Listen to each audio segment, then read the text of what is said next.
Olá, tudo bem? Esse vídeo vamos falar mais um pouco da teoria do mesaísmo, que é a ideologia do centro. E dizer por que nós precisamos ir para o centro se não queremos a destruição da humanidade como nós a conhecemos. Esse vídeo ele vai falar que não existe de uma forma real a diferença e a polaridade entre direita e esquerda. Nos vídeos anteriores já mostrei o quanto isso é irreal, inconsistente. Principalmente se nós formos olhar como capitalismo e comunismo. Capitalismo e comunismo. Essa polaridade capitalismo e comunismo, ela não existe no mundo real. Ela existe apenas como uma construção a partir do pensamento marxista, do marxismo científico. A partir daquela questão do trabalhador proletariado, que era expropriado do seu capital, que acumulava na mão do empregador, do burguês.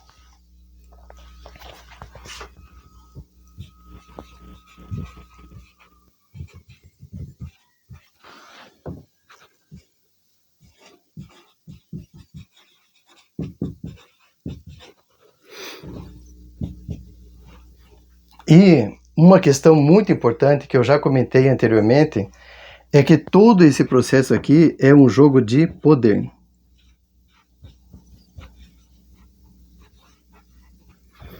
Poder entre opressores, segundo o Marx, e oprimidos. Que naquela época os opressores e os oprimidos eram os burgueses, os oprimidos eram o proletariado. E já mostrei também que esse jogo de poder é um jogo que vai, de tempos em tempos, ele vai tomar outra posição. Quando os oprimidos se unem e derrubam os opressores, como na Revolução Marxista, os antigos oprimidos se tornam os futuros opressores, como nos países comunistas, e eles oprimem a classe que antigamente era opressora.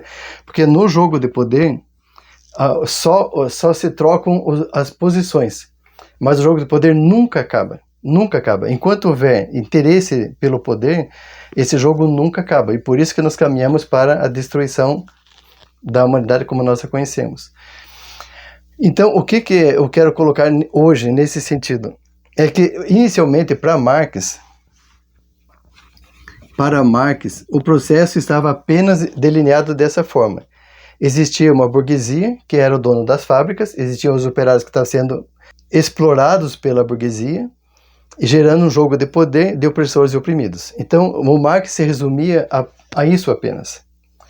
Só que, com o tempo, o que aconteceu? Como o Marx propunha a revolução armada, com a destruição do poder da burguesia e da estrutura social como era conhecida na época, nós tivemos as grandes revoluções, como a Revolução Comunista Russa, a Revolução Comunista Chinesa e a Revolução Comunista Cubana, onde 100 milhões de pessoas morreram no século XX por causa dessas revoluções, onde a maioria das pessoas morreram de fome. Uns 60, 70 milhões morreram de fome e 30, 40 milhões morreram por tortura, por guerra e por assassinato. E então esse processo, ele termina por aqui. Só que tem uma outra questão que eu quero colocar, que é o ponto mais importante desse vídeo, é que essa briga, ela não vai ficar nesse processo de esquerda-direita como comunismo e capitalismo, como operário e burguesia. Porque como esse processo não deu certo, com a queda da União das Repúblicas Socialistas Soviéticas, mostrou-se que aquele sistema não daria muito certo. E a China, o que a China fez? Então, no caso, por exemplo, o sistema da Rússia não deu certo e a China, com o Partido Comunista Chinês, ele criou um sistema assim, um país e dois sistemas. Um país e dois sistemas. Esses dois sistemas são o sistema político, ele é comunista, e o sistema econômico, ele é capitalista. Porque se o capitalismo não for implementado no sistema, ele gera pobreza coletiva. Então, hoje a China é um país muito rico, e se nós formos olhar a cultura chinesa, os chineses são muito focados em ganhar dinheiro. Alguns chineses são multibilionários, estão entre os homens mais ricos do mundo, o que é um paradoxo. E eles entenderam que se não fosse assim, não haveria crescimento econômico. Então, eles estão mais perto do que seria chamado uma terceira via, que eu falei no vídeo anterior, só que a terceira via, ela é social-democrata. E a China, ela é extrema esquerda. Eles têm 80 milhões de membros, o partido PCC, 80 milhões de membros. Eles têm campo de concentração com 2 a 3 milhões de pessoas presas. Se um advogado for defender um cidadão, o advogado é preso, incomunicável. Então, eles não são social-democracia. Então, você veja que a confusão que existe em todos esses processos de definição de critérios. O que eu quero mostrar é assim. Então, como o marxismo não deu certo e muitas pessoas se revoltaram contra aquele marxismo revolucionário, começou-se a criar outros pensamentos. E esses pensamentos, eles foram caminhando para a visão da esquerda. Então, que outros pensamentos são esses? O primeiro pensamento foi o feminismo.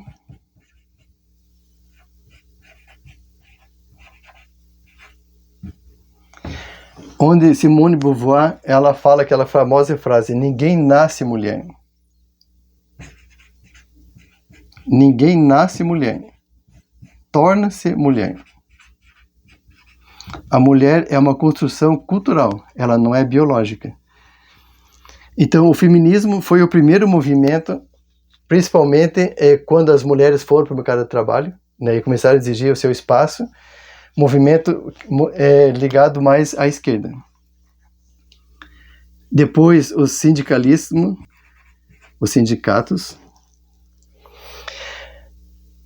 Depois, o terceiro processo, os movimentos LGBT, que é inicialmente LGBT, depois QIAPN+. Esse movimento LGBTQIAPN+, que também começou a crescer também no sentido da esquerda. E por último, o último movimento dos negros e outras minorias, ou seja, negros e todas as minorias. Embora eu coloque aqui minorias como entre aspas, porque os negros não são minoria. No Brasil, os negros são 50%, 60%, considerando os pardos, né? Considerando negros e pardos, são 56%. Mas os índios, né?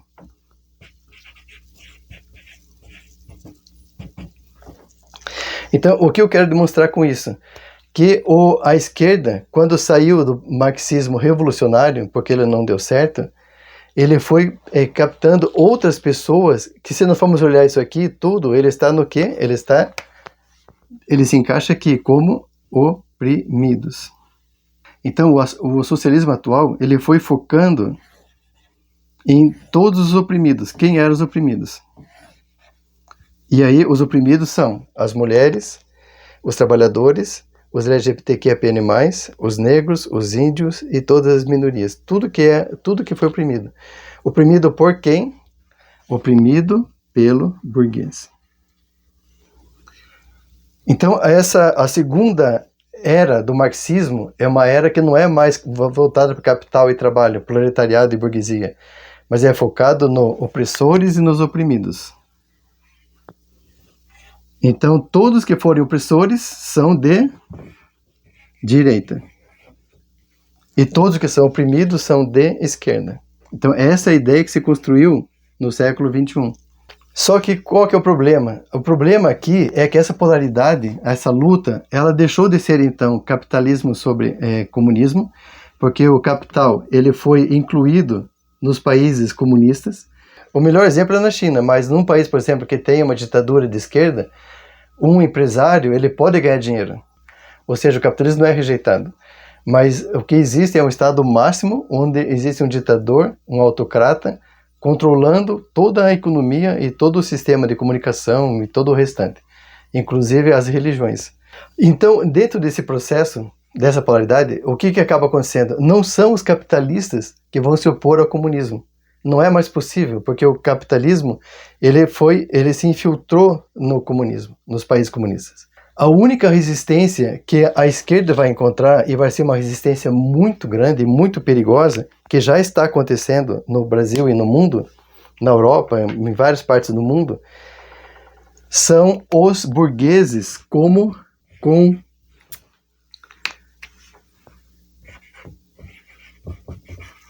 conservadores. Nós temos que prestar atenção nessa visão dos conservadores, porque, por exemplo, aqui no Brasil, na Europa, nos Estados Unidos, todos que estão se opondo à esquerda são aqueles que se opõem à desconstrução da família e, principalmente, à desconstrução da religião. Então, o que os conservadores estão protegendo? A família, seria a família normativa histórica, Adão e Eva e toda aquela história, onde tem 2 sexos, masculino e feminino. A religião e a propriedade. E um outro fator, a liberdade.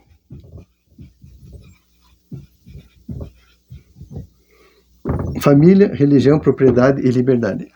Então, só os conservadores é que conseguem hoje criar uma polaridade de se oporem à esquerda, aos marxistas atuais, à social-democracia. E esses conservadores eles estão se levantando contra o marxismo, principalmente porque Marx disse: a religião é o ópio do povo. É o ópio do povo. Então, o marxismo ele se propõe a destruir a religião. E na China, por exemplo, eles destroem, perseguem e matam os religiosos. Principalmente tibetanos, principalmente muçulmanos e alguns cristãos. É só dar uma estudada aí nas notícias que se pode ver isso. Então, os conservadores começaram a acordar para esse movimento, todo esse movimento neomarxista, isso aqui poderia ser chamado tudo de neomarxismo. E esse neomarxismo, ele tem um nome hoje que se chama wokeísmo. Wokeísmo. Woke de acordar e ismo de ideologia. A ideologia dos acordados, que começou principalmente pela Black Lives Matter, ou seja, a vida dos negros importa. Então, toda essa estrutura, ela comprou a ideia marxista contra um burguês. Esse burguês, o que ele é? Ele é homem, ele é branco, ele é rico e ele é religioso.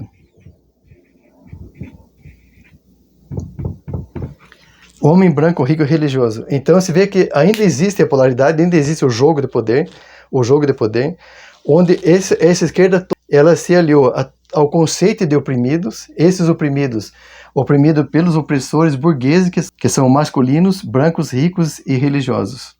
E esses religiosos, principalmente esses religiosos, eles estão percebendo a ameaça que essa esquerda está colocando para a sua liberdade de religião, sua liberdade de crença e a estrutura da sua família. Porque muitas teorias estão colocando hoje que a criança já pode mudar de sexo a partir dos 6 anos ou 12 anos, ameaçando esses valores. Mas isso é um problema? Claro que é um problema. Por quê? Porque nós temos no mundo 2 bilhões de cristãos. Esses cristãos são católicos, ortodoxos, protestantes e evangélicos. 2 bilhões. Nós temos 1 bilhão de muçulmanos.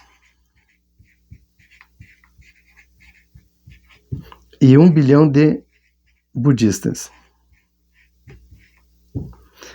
E temos alguns milhões de judeus, que são...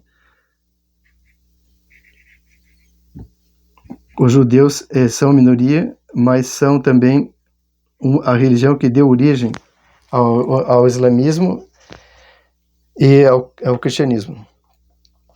Então, está chegando um momento em que essas pessoas Agora, aqui no mundo atualmente, quem está se opondo a esse crescimento do marxismo cultural são os cristãos. São só os cristãos. Mas esses 1 bilhão de muçulmanos, logo eles vão começar a perceber que essas questões ligadas à liberdade e à religião e à família estão sendo ameaçadas por essa linha, esse discurso marxista cultural. E esses muçulmanos, eles são muito mais radicais do que os cristãos, atualmente. E eles jamais aceitarão esse liberalismo da mulher e principalmente dos LGBT. Os negros não, porque a maior parte da África é muçulmana e a maior parte são negros. Mas esse movimento aqui, ele jamais será aceito pelos muçulmanos. Então, eu prevejo assim, historicamente, que vai haver uma reação cada vez maior dos conservadores, que são religiosos cristãos, na Europa, nos Estados Unidos, na América Latina. Isso vai crescer cada vez mais esse confronto. E num segundo momento, quando a Europa praticamente estiver tomada, isso vai levar 2 a 3 gerações pelos muçulmanos, pelo crescimento exponencial dos muçulmanos, dos imigrantes, e pelo decréscimo da geração dos europeus.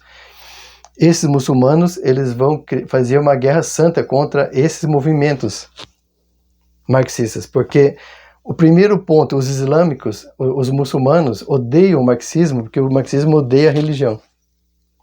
Percebe como que está construído isso? Esse pensamento de esquerda, de oprimidos contra opressores, ele cresceu rapidamente no mundo por uma hegemonia ideológica globalista.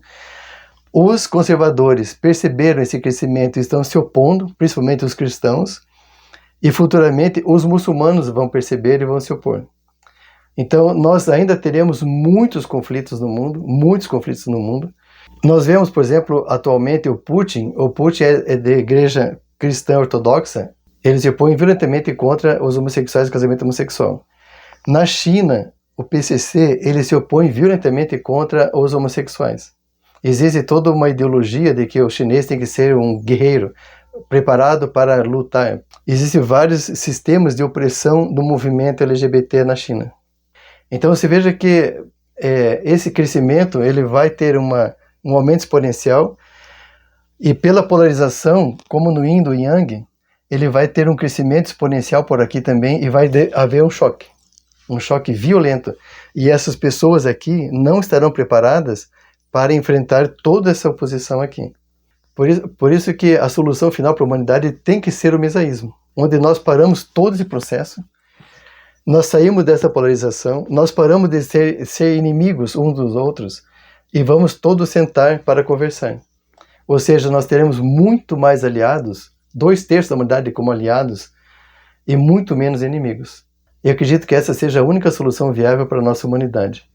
Então, curta o vídeo, faça comentários, traga ideias.